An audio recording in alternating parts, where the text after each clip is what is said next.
Welcome everyone to this video, and we just like to speak briefly about what's happening currently in the world. And something that I've really noticed in the last week was recently I was in a spiritual singles group, and there was a comment by a man that said that women are not worth marrying anymore. And another comment in response to that was that feminism destroyed women and it removed all the feminine qualities of women. And this really hit me, like it was shocking for me to read that because I'm 64 years old. My mother was, in a women's liberation feminist, and there's been a lot of evolution and awareness, and there has been a lot of growth, but I don't understand how at this time in 2026 there are still men such as the man that I read about, and also people like Clavicular and Andrew Tate and all these like people that are really getting a lot of exposure. I don't know if you've heard of Clavicular, but he's all about you know, seeing women as bait and just using women. So what do you think, Shawn? How is this, what have you noticed happening in the world? And do you have any insight as to why you think this is happening when we've evolved so much beyond before this point?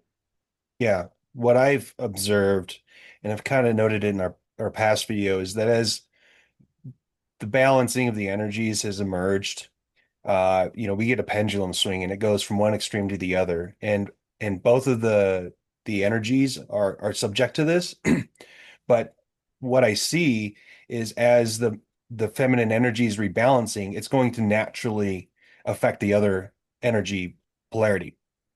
What happens on one side of the equation is going to happen on the other. And because this is a balance between these two energies, the masculine energy is responding or reacting. And that is basically what's happening. The difference between the two is the presence of a participant or the lack thereof. And when you have a masculine energy that is not present and interprets the balancing as a threat to its safety and security, it can easily interpret the feminine energy and its rebalancing and the masculine as its response in its raw form as a threat. And so it's natural that the lack of presence as a participant, a male in the distorted energy form, not integrating these energies with intention, can easily interpret it as a threat. So it would naturally be a reaction that it would treat it as such. It would label it, it would categorize it for the sake of maintaining its old patterns. The masculine energy that is integrated with presence would not necessarily interpret this as a threat. It wouldn't interpret it as compromising its safety and security.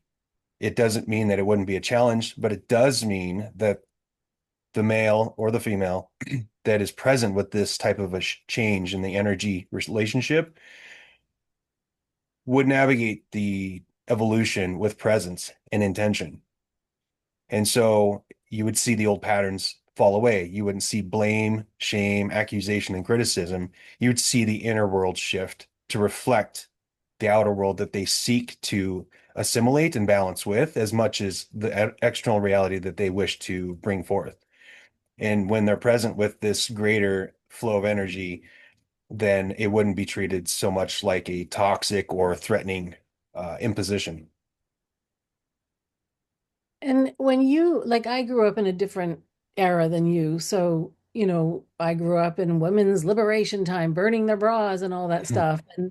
And then, in the 80s, we were taught to wear shoulder pads and be like a Mhm. man. Women had to show up like a man in the workplace or pursuing their careers.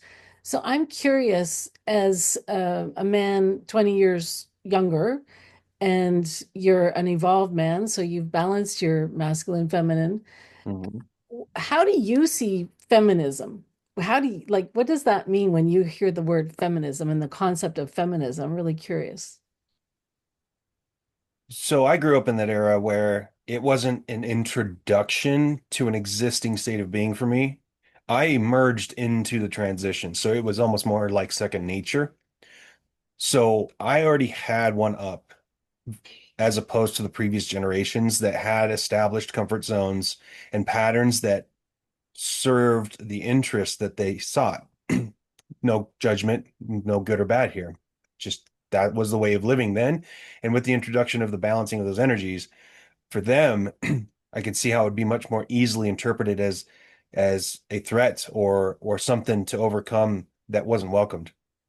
For myself, uh, I welcomed it, not just because I emerged into it more so than the previous generations, but uh, by way of the energies I came into this world with. I'm a Libra. I have so much of my Western astrology aligned with utilitarianism, fairness, principles and virtues, greater details into other personality evaluations, and my greater perspective on existence allows me to recognize that this was a very necessary part of the arc of humanity.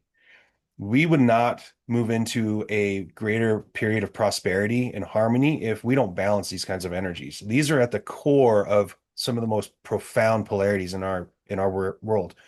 And if we're to unify in a way that's meaningful and move into a new evolutionary stage of human experience, this is without a doubt and beyond any question a necessary part of balancing the what I would consider at this point the elementary aspects of human relationship that pervades all relationships. So I have had no qualms with it. Of course, I've had experiences where the distorted within both genders have been difficult to overcome as a subject to the distortions emerging to be processed. But with presence and intention, that's like I mentioned, that's where it isn't so much of an issue. It's not recognized as this is happening to me, but how is this happening for me and for all of us? And so to step out of that perspective of separation and to look at this as we're all doing this together and how is this going to be integrated best for everyone's benefit and highest good really helped me navigate it with the intention and presence and awareness. I love that. Thank you so much for sharing that. I really appreciate your perspective and the fact that you were born into that awareness and consciousness. I really appreciate that. So this is fascinating. I love talking about this with you, Shawn, and I love talking about this in the class that we're creating. So in the Wholeness Sanctuary, Restoring Balance Between the Masculine and the Feminine, our Facebook group, we're offering our next free masterclass on Saturday, March 21st.